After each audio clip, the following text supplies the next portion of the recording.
Zero Hedge reports 3 US aircraft carriers now in the Middle East with 4th en route.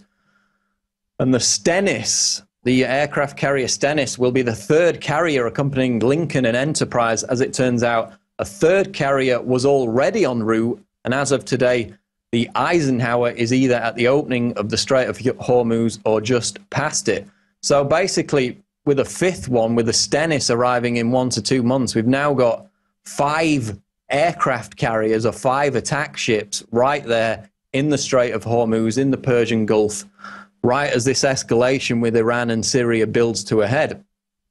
So, you know, the election's in 4 months. People have been talking about an October surprise.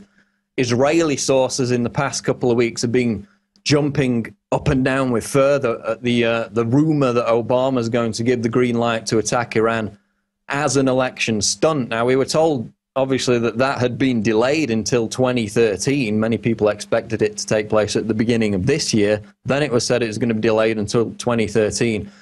Now, it seems, according to Israeli sources, it's back on the agenda again for October. Of course, we hear that habitually, but will it take place this time? The movement of US aircraft carriers certainly indicates that it's a distinct possibility.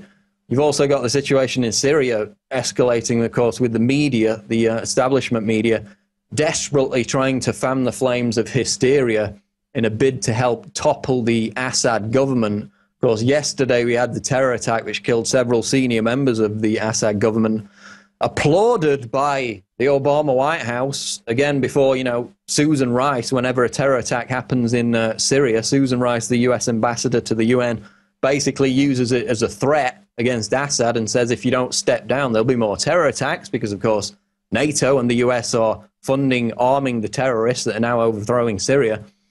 And, of course, we got the media on the propaganda side of it, endlessly regurgitating dubious anonymous tweets and YouTube videos which claim mass defections amongst all the hierarchy in the Assad government. Of course, that's Tokyo Rose style propaganda designed to manufacture defections where, in fact, none exist. So it's all coming to a head.